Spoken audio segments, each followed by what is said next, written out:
Então é isso aí, pessoal. A gente chegou na aula 8 do Michael Hampton. Vamos lá para a prancha e daqui a pouco a gente conversa.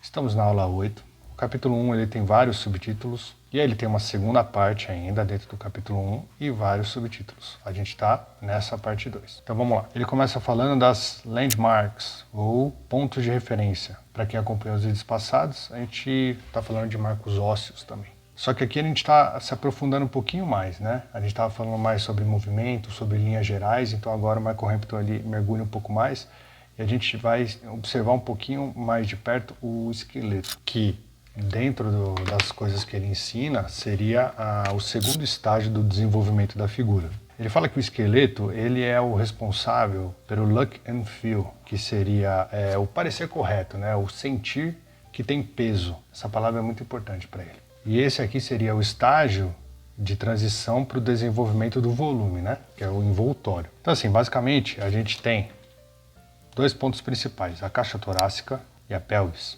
Aqui no desenho vocês podem ver, né? Essa aqui é a caixa torácica e essa aqui é a pelvis, ou quadril, né?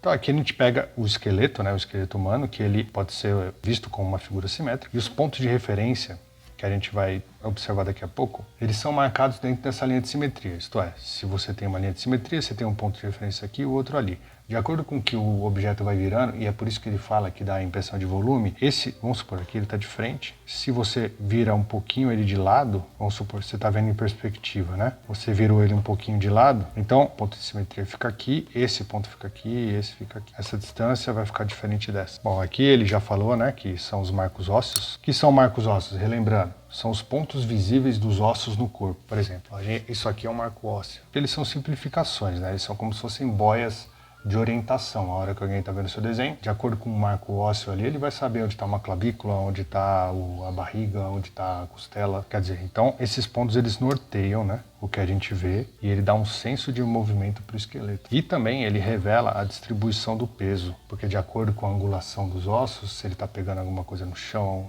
esses pontos de referência eles vão variar. Sei lá, se o seu personagem aqui ele está pegando alguma coisa, ele está meio apoiado assim no joelho,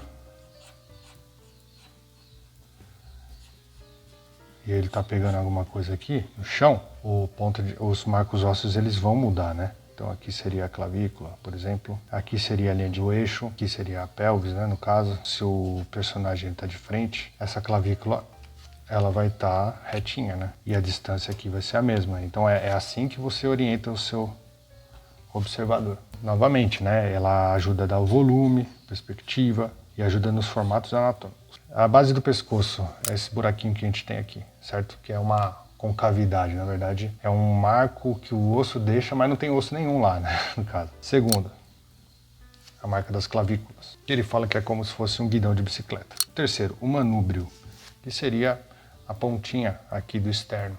Quarto, externo, propriamente dito. Que ele fala que é como se fosse uma gravata, que é o que une as costelas, né? Quinto, o final do arco da caixa torácica. Sexto, umbigo. Sétimo, o fim da crista ilíaca, da pelvis e a base do osso púbico. E aqui a gente adiciona também a linha de simetria. E aí se a gente pega e vira e vê o objeto visto de costas, então aqui no caso ele está girando, né? Ele está de frente, você vê como a linha de simetria ela vai mudando e aí quando o objeto está de costas, a linha de simetria ela muda de lugar, né? Aqui ele faz algumas novas marcações, além das que a gente viu, que seria aqui a base do crânio, quando o personagem está de costas, coluna vertebral, que ela começa a aparecer aqui, você vê como ela tem uma curvatura grande aqui, e isso a gente já discutiu, se eu não me engano, no segundo vídeo da nossa lista do Michael Hampton. Então aqui a sétima vértebra, ela também aparece quando você está de costas, de certa forma. E aqui o principal, né, o personagem principal aqui, são as escápulas, que são dois ossos flutuantes, e que eles que são responsáveis por dar movimento para os braços, né? Então aqui, como a gente já discutiu, se a gente vai para o ponto B, C e D, você percebe que a linha de simetria, quando ela vai mudando, a distância do eixo, né, ela vai mudando a direção dos nossos marcos, né? Então se ele está meio de lado, como a gente já discutiu, essa distância ela vai mudando dos pontos. Quadril com uma ideia de caixa, né, que a gente já discutiu isso também em alguns vídeos passados, quando ele está em perspectiva. E a dica que ele dá é que quando a caixa torácica e o quadril estão na mesma direção, a linha de simetria é uma curva em C. E quando elas estão em posições diferentes, né? Então, quando cada um está olhando para um lado, supor que ele está virando aqui, né? Então, essa linha de simetria aqui, ela vai ficar em formato de S. Quando o quadril e a caixa torácica estão na mesma direção, vai estar em formato de C. Espero que vocês tenham gostado do vídeo. Sempre peço para que vocês curtam, que vocês se inscrevam no canal, que vocês compartilhem esse vídeo para pessoas que gostam de desenho. Se vocês tiverem vontade de comprar esse livro tão legal que é do Michael Hampton, eu sempre deixo o link afiliado. Se vocês comprarem por ele ou se vocês comprarem qualquer outro material, vocês vão estar me ajudando também. Outra forma de me ajudar, de ajudar o canal também, é se vocês gostarem de algum desenho que está no Instagram, eu vendo esses desenhos em forma de fine print. Então, é só vocês entrarem em contato comigo que a gente conversa. Lembrando aqui que a gente segue, né, a playlist do Michael Hampton, que é um tipo de desenho mais esquemático, muito eficiente. A gente também está seguindo a playlist do Charles Barg, que é uma outra criação de desenho. E também a gente está seguindo a playlist da Beth Edwards, que é uma forma sensorial de encarar o desenho. Então, são 3 playlists que falam no mesmo assunto, mas de formas diferentes. Futuramente eu quero abrir mais playlists para vocês. Então, desejo um grande abraço para vocês e até a próxima. Até mais.